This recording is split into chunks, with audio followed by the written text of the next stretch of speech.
Hello friends, welcome all. இன்றைக்கி நாம் என்ன பார்க்க போகிறோன்னா, சுவையான எறா கிரேவி எப்படி செய்கிறதுன்னு பார்க்க போகிறோம். அதுக்கு தேவையான பொருட்கள்: கருவேப்பிலை ஒரு கொத்து, பூண்டு ஒரு 15-20 பல், 2 தக்காளி, 2 பெரிய வெங்காயம்.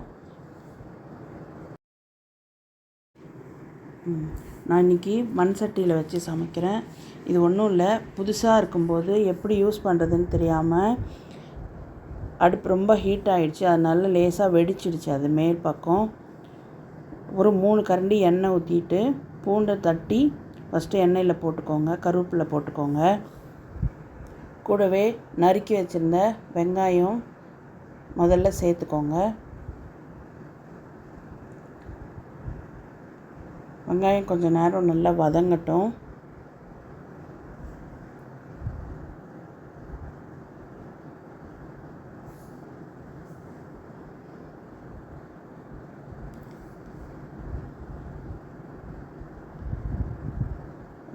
பாருங்கள், நல்லா கண்ணாடி பதத்துக்கு வந்துடுச்சு. இப்போ நம்ம தக்காளி சேர்த்துடலாம்.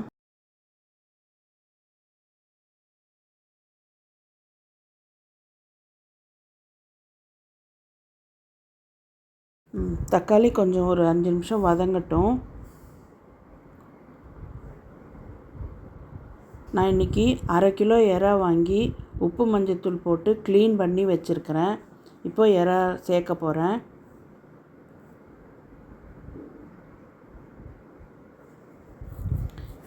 எறா போட்டு ஒரு 5 நிமிஷம் நல்லா வதக்கிக்கோங்க.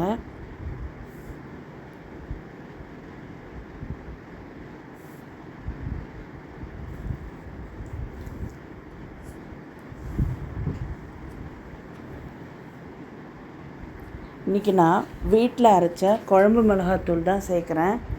இதுக்கு வேறு எந்த எக்ஸ்ட்ரா இதுவும் சேர்க்கலை. உப்பு போட்டாச்சு.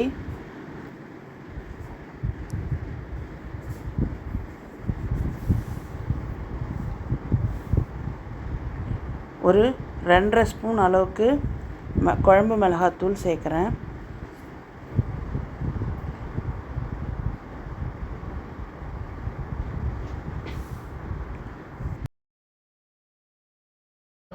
சரி,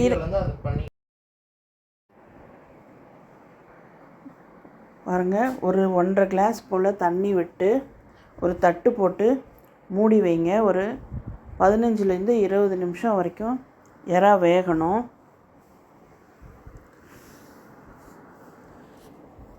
வெந்துடுச்சு. இப்போ ஒரு தடவை ஓப்பன் பண்ணி ஒரு தடவை கிளறி விடுங்க. திரும்பியும் ஒரு 5 நிமிஷம் அந்த தண்ணி இழுக்கிற வரைக்கும் திரும்பவும் மூடி வைக்கிறோம்.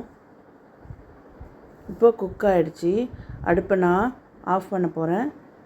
அடுப்பை நிறுத்திட்டு மல்லித்தழை தூவிடுங்க. அவ்வளோதான் ஃப்ரெண்ட்ஸ், சுவையான எறா கிரேவி சாதத்தில் போட்டு சாப்பிட ரெடி.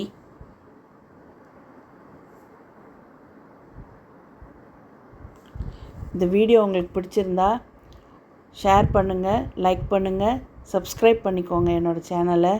Thank you friends.